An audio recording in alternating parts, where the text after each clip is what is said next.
Shalom saudara, hari ini kita akan merenungkan firman Tuhan mengenai hidup sebagai orang Kristen. Saya bacakan dari 1 Petrus pasal 4 ayat 7 sampai ayat yang ke-11. Kesudahan segala sesuatu sudah dekat, karena itu kuasailah dirimu dan jadilah tenang, supaya kamu dapat berdoa. Tetapi yang terutama, kasihilah sungguh-sungguh seorang akan yang lain, sebab kasih menutupi banyak sekali dosa. Berilah tumpangan seorang akan yang lain dengan tidak bersungut-sungut. Layanilah seorang akan yang lain sesuai dengan karunia yang telah diperoleh tiap-tiap orang sebagai pengurus yang baik dari kasih karunia Allah. Jika ada orang yang berbicara, baiklah ia berbicara sebagai orang yang menyampaikan firman Allah. Jika ada orang yang melayani, baiklah ia melakukannya dengan kekuatan yang dianugerahkan Allah, supaya Allah dimuliakan dalam segala sesuatu karena Yesus Kristus. Ialah yang mempunyai kemuliaan dan kuasa sampai selama-lamanya. Amin. Saudara, pernahkah saudara mendengar seseorang mengatakan demikian terhadap orang Kristen? Dia orang Kristen. Atau justru saudara mendengar kalimat itu dikatakan dengan nada seperti ini. Dia orang Kristen. Apa bedanya kedua kalimat tadi? Kata-katanya sih sama, tetapi nada yang berbeda membuat keduanya itu mempunyai arti yang berbeda. Pertama, dia adalah orang Kristen. Dia orang Kristen. Itu adalah sebuah pernyataan. Pernyataan bahwa dia adalah orang Kristen. Sedangkan yang kedua, dia orang Kristen itu adalah satu ungkapan keheranan atau tidak percaya bahwa dia itu adalah orang Kristen. Ungkapan seperti ini tidak jarang kita temukan karena ada orang-orang Kristen yang hidupnya itu tidak sesuai dengan hidup seorang Kristen. Rasul Petrus menulis surat 1 Petrus ini ditujukan kepada orang-orang Kristen yang sedang berada di bawah tekanan dan juga penganiayaan. Namun Petrus tetap berpesan kepada mereka, memperingatkan mereka untuk hidup sebagaimana seharusnya orang Kristen itu hidup. Orang Kristen itu hidupnya seperti apa sih? Nah, yang pertama hidup orang Kristen itu dan yang terutama itu adalah mengasihi. Yang mengasihi. Ayat 8 mengatakan, tetapi yang terutama kasihilah seorang akan yang lain, sebab kasih menutupi banyak sekali dosa. Kasih menutupi banyak sekali dosa, maksudnya kasih itu ada pengampunan. Allah kita adalah Allah yang kasih. Ajaran dari Allah kita itu adalah ajaran kasih. Kalau perilaku orang Kristen itu tidak ada kasih, maka itu tidak sesuai dengan nilai kekristenan. Lagi pula kemudian orang mempertanyakan, apakah betul orang itu adalah orang yang sudah menerima kasih Kristus, tapi kok dia tidak mempunyai kasih untuk dibagikan kepada orang lain?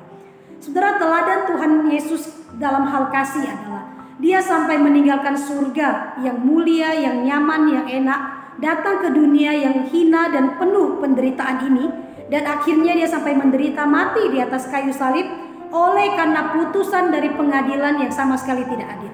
Kasih Tuhan itu sampai sedemikian besarnya. Bagaimana kasih kita sekarang kepada Tuhan? Dan bagaimana kasih kita terhadap sesama kita, orang-orang yang Tuhan kasihi? Saudara, hidup orang Kristen itu yang pertama mengasihi. Terus mengasihi itu tidak sekedar teori, tetapi mengasihi yang melalui tindakan yang nyata. Ayat ke-9 mengatakan, berilah tumpangan seorang akan yang lain dengan tidak bersungut-sungut. Tentu saja bukan hanya satu tindakan ini saja yang menjadi ciri orang Kristen. Memberi tumpangan itu hanya salah satu tindakan dari kasih, tindakan yang nyata dari kasih. Masih banyak tindakan lain dapat kita lakukan sebagai wujud kita mengasihi sesama. Kadang-kadang kita hanya tahu kasih secara teori. Coba kita sekarang memikirkan satu tindakan kasih yang bisa kita lakukan terhadap seseorang, kemudian kita lakukan. Nah, itulah hidup orang Kristen. Mengasihi bukan hanya dengan mulut ini, tetapi dengan perbuatan yang nyata. Mengasihi secara nyata. Saudara, hidup orang Kristen itu yang seperti apa sih? Mengasihi melalui tindakan nyata, dan kemudian saling melayani sesuai anugerah dan kekuatan yang Tuhan berikan. Ayat 10 dan 11 mengatakan, layanilah seorang akan yang lain sesuai dengan karunia yang sudah diperoleh dari Tuhan. Kalau orang itu berbicara, biar dia berbicara menyampaikan firman Allah. Kalau orang melayani, biar dia melayani dengan kekuatan yang diberikan oleh Allah, supaya Allah dimuliakan dalam segala sesuatu. Saudara, kita sudah menerima karunia-karunia, menerima pemberian-pemberian dari Tuhan. Kita gunakan semua itu untuk kepentingan bersama dengan orang lain. Begitulah kehidupan orang Kristen. Kepada orang Kristen yang hidup di bawah tekanan dan penganiayaan, Petrus berpesan agar mereka hidup sebagaimana hidup orang Kristen, saling mengasihi dan melayani dengan karunia, dengan kekuatan yang dari Tuhan.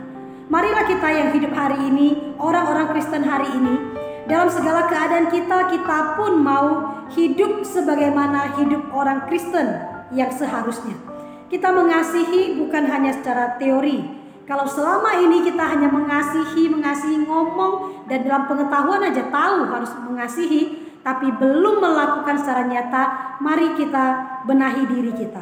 Kita mau mengasihi secara nyata. Biarlah kasih itu memancar keluar dari hidup kita, sehingga melalui hidup kita nama Tuhan dipermuliakan. Dan setiap orang yang mengenal kita yakin bahwa kita adalah orang Kristen yang sejati.